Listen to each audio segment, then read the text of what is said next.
My friend borrowed $300 to pay rent. I found out she used it to see a concert instead. I recall the day, the minute, nearly to perfection. Jess had called. I was folding laundry mid-bed as my folding station and my phone rested buzzing on the comforter. I didn't want to rise because I was so exhausted, yet something was calling to me to rise. Jess was speaking, her voice broken and panicked. She replied, "Come on, I know this is a big request, but I'm desperate. Rent's due tomorrow, and my roommate stood me up. I'm short $300. I don't know what to do." I've known Jess since sophomore year of college. We've survived breakups, career shifts, family emergencies, you name it. She's the sort of friend who drove 2 hours just to come and pick me up when my car broke down. So when she called and requested assistance, I did not hesitate. I comforted her, of course. "I shall send it immediately. Don't worry." She sounded so thankful, on the brink of tears. I sent her the money via Venmo before we even hung up. Then I didn't mind so much about it. I'm not a person who gets myself into a situation, and I was just glad to be able to do it for her. The following day, Jess messaged me again to thank me again and vow to pay me back as soon as her check cleared. I told her that I didn't care about it. That is what friends are for, right? The following week, she was still in touch, saying that she was pulling extra shifts and her boss was writing her for payroll. I didn't give it much thought. I was caught up with work, and on my honor I swear I trusted her completely. But then on this Saturday, I was flipping through Instagram stories between waiting for the coffee to be ready. And then I saw it. Jess, VIP pass in hand, dancing, singing along to the words, front row at a huge concert. My heart fell. She'd been raving about this concert for months, but she told me she couldn't afford it. I tried to provide her with excuses. Maybe she'd won the tickets, or someone else had bought them for her. But the timing was just off. I spent the remainder of the day in a daze of confusion, replaying our discussions in my head. I hoped there had to be some rational explanation. I did not want to be the paranoid friend. But the more that I considered it, the more upset I became. That night, I texted her, just asking how her week had been. She responded as if everything was okay, that she was just laying low and paying bills. I even went so far as to think that I should confront her about the concert, but I wimped out. I didn't want to accuse her of anything without knowing the whole story. Sarah called me the following day. She was gushing about the concert and Jess having saved up months to be able to come and go. I did my best to sound nonchalant, but my gut was in knots. "Oh, I thought she couldn't make it?" I asked. Sarah simply smiled and then replied, "Yeah, she was panicking over rent, but I suppose she managed to sort it out." That's when it hit me. Jess hadn't used the money for rent. She'd used it to buy concert tickets. I was betrayed, stunned, and really embarrassed. I'd always thought I knew such a great thing about people, and I was now a complete idiot. I haven't gone to talk to Jess yet. I've kept repeating what I'm going to do, how I'm going to do it, and even what I want from her. I just know that something between us has shifted, and I don't know how to fix it. The other days were some of the emotionally exhausting I've had in a while. Every time my phone would ring, I'd be hoping that it was Jess finally admitting, but it wasn't. I'd be debating back and forth in my head, should I just give up on it? Was it so worth losing our friendship over $300? But it wasn't about money.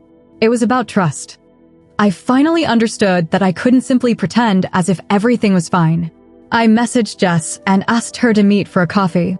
She texted me immediately, all smiley faces and exclamation points, and that made me feel awful.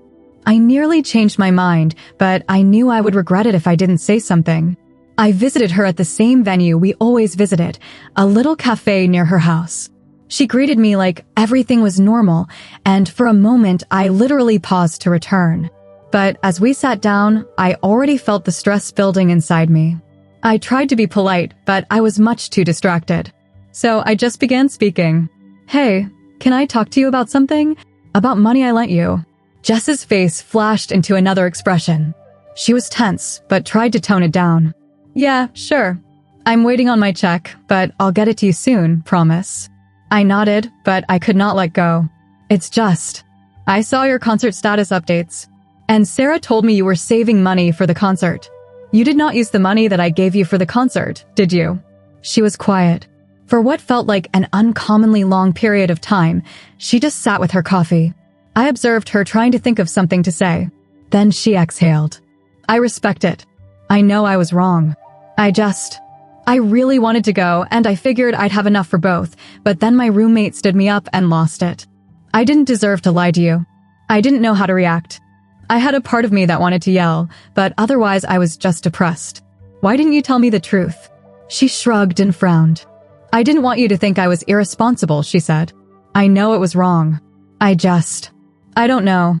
I thought I could do something about it before you'd find out. We sat there for a while. I could feel the tension of all that we hadn't told one another. I wanted to believe her, but I couldn't help but wonder if she only admitted it because she got caught. You should have trusted me at least to be honest, I snarled. Jess nodded, tears brimming in her eyes. I'm so sorry. I'll pay you back, I swear. I believed she was serious, but also knew things could never return to normal. Lost trust is not easily won back. I was happy and sad leaving the cafe. At least I knew what was really going on, but I had no idea what to do about it. After that conversation, between Jess and me, everything was altered in ways I had not anticipated. At the most superficial level, we attempted to be normal, posting memes, discussing going out, but there was a tension, like the two of us did not wish to step on something fragile. I couldn't help but recall all the small things that had been successful at creating our friendship over all these years, sneaking in late at night, dancing around one another, birthday parties. I missed that I could so easily trust her. Now, each time Jess messaged, I hesitated, wondering if she lied or was telling the truth. It was exhausting. 7 days afterward, Jess Venmo'd me $100 with the notation, "First payment, more soon."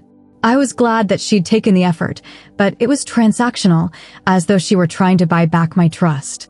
I didn't know what to do, so I just texted her a thumbs-up emoji. It was cold, but I wasn't sure what else to do. At the same time, I started to realize a few things. Jess stood me up at the last minute, or went whole days without texting me. When we did go out, she was preoccupied, looking at her phone all the time or giving excuses to end the evening early. I was trying to tell myself that it was just a bad phase, but deep down I knew we were drifting apart. I got a call from Sarah one night. She asked about Jess and me, whether we were okay. Apparently, Jess had been whining to her about being constantly in a state of judgment and guilt. I felt guilty, maybe I was judging too much. Then Sarah said something that resonated. You're allowed to be angry. She lied to you. That's not nothing. I'd understood that I'd been so worried about not losing Jess that I'd never actually permitted myself to be angry. I'd been hurt, of course, but I'd also been trying to avoid it, to pretend like it was no big thing. It wasn't. I'd trusted her, and she'd betrayed that trust. I started to give her some space, little by little. Stopped replying to texts, stopped doing everything according to my calendar to fit around hers. Started prioritizing other friends, work, myself. It was uncomfortable at first, but also kind of freeing. I had no concept of how much energy I was spending trying to make it work. Jess called, of course. She wrote this huge apology message one night, once more apologizing and saying she'd missed how things used to be. I didn't know how to respond. I had missed it too, but I wasn't sure if we could ever be like they were. I suppose that's the path of trust, years building it up, but seconds to break it. I wanted to forgive her, but I needed to defend myself too. I didn't know how to act correctly, or if there even was. Weeks passed, and it was more and more obvious that Jess and I were growing apart. We'd be in each other's field of vision in groups of people, but never the pair of us alone. When we did talk was small chat, work, TV programs, weather. Those long, spontaneous conversations we used to have just weren't there anymore. I started spending more time with the other friends, especially Sarah. She never asked me to talk about Jess to her, but she was always around if I needed to release my frustrations. I realized how much I'd been relying on Jess for emotional comfort and how much value there was to having more of a support network. Jess kept sending me small payments every now and then, $50 one week, $30 the next. With each, she'd add a small note like, "Thanks for being patient," or "Miss you." I appreciated the sentiment, but it made me too miserable. Our friendship was now a string of transactions, and I hated it. I got a text message one night from Jess. "Hey, can we talk? I feel like I'm losing my best friend." I sat with my phone in my hand for a bit before answering. I didn't feel like lying to her, but I didn't want to get her more upset than she was. We agreed to meet in a park close to my apartment complex. Jess was nervous, rattling her keys. She began speaking immediately, apologizing again, explaining that she knew she had ruined things and didn't know how to fix it. She said she'd missed me, missed us, and wished things could return to what they were like before. I listened to her, but I spoke to her as well. I told her I missed her too, but that I could not act as if nothing occurred.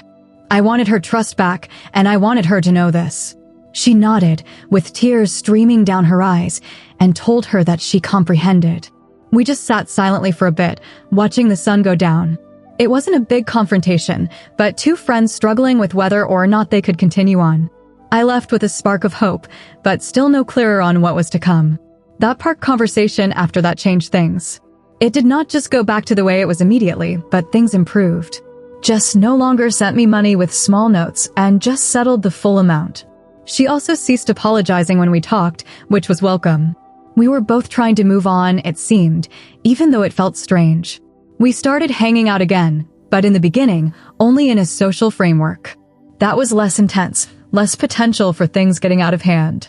We started messaging each other more and more as time passed, sharing memes and short posts about our lives. It wasn't the same, no, but it was something. I also started to become more involved in myself.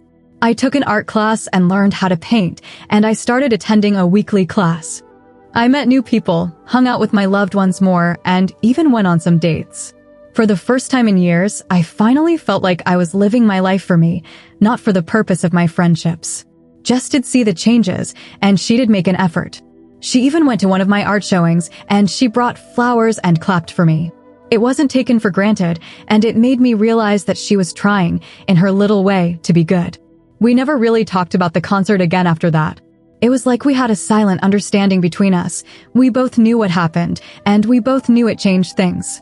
But we also knew we just wanted to leave things behind, even if our friendship was a little different now. I came to understand that forgiveness is not pretending and remembering like it never happened. Forgiveness is accepting what happened, learning from it, and deciding how you are going to move forward. For me, that was letting go of some of the pain, but also setting boundaries and being honest about the way I felt. Me and Jess don't speak as tight anymore, but we're friends. We still laugh together, still encourage one another, but there's this degree of respect and honesty to our interactions. It's not ideal, but it's real. I can tell you it has been a year almost since Jess borrowed me that $300.